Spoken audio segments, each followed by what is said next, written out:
Whether you only run after your kids or are trying to whittle seconds from your best time, our next guest says she can make running fun for you. Kim Peek is a certified running coach. So Kim, there were a lot of big races in the Midwest this past week, including our own Kansas City Marathon. So let's say I'm intrigued and I want to get started running. How do I get started? Well, my first tip would be just to make that decision. Say that, yes, I'm going to be a runner. I'm going to start running. And once you make that decision, pick your goal race. Choose a race. One of the nice things about living in Kansas City is that we have races almost every weekend, all year long. That's and right. you have a lot of races that you can choose from. So pick your race. Yeah. And then go pick out a training plan. And whether you're doing a 5K, 10K, half marathon, or marathon, lots of free plans online that you can choose from.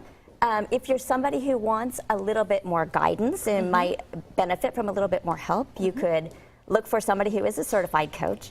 And that coach will help keep you on track, will help keep you from overtraining, help you monitor what you're doing so that you don't get into that stage where I saw a lot of people this year as they train for the marathon. You get to that 2 months out where you're doing a lot of really long runs and they're starting to have problems, their body's breaking down. So a coach can help you monitor your progress and help you adjust the plan based on how your body is adapting. Absolutely. And I think it is really important to have that guidance. How do you become a certified coach? What does it take?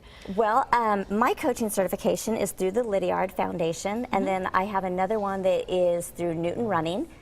So I went out and I got 2 coaching certifications at the same time, and we did pretty intense couple of days of just learning about running form and then also learning about how to put together a running plan.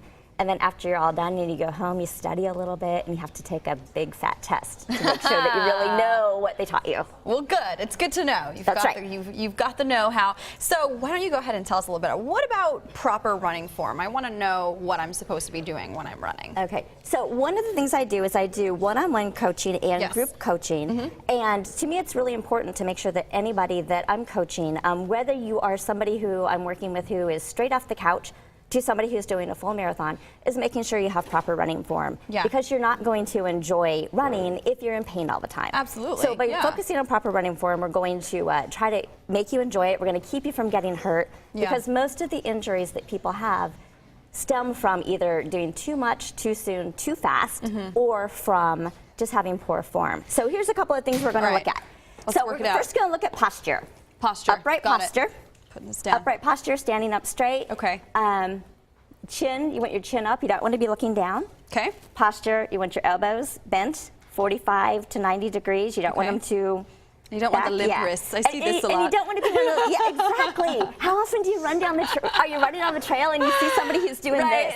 Or they have the heel kicking out. So so posture, straight posture, shoulder, hips, and knees in alignment. Okay. Not crooked. This isn't salsa dancing. Yes, exactly. So chin up. You want to land soft with your knees bent, so kind of an athletic stance. Right. And cadence. This is a big one. Most of the elite runners that you see will have a cadence of about 180 steps a minute, which is probably something like about that fast. Okay. They have lots of metronome apps that you can buy. I was going to say, how do you measure that? On your iPod, you can download a metronome app for free. Okay. It helps you keep track of the cadence, and you probably would get really bored doing a long run that way, but to turn it on occasionally just to check your cadence. Keep your pace. 180 is probably a lot faster than most people are used to running. Sure.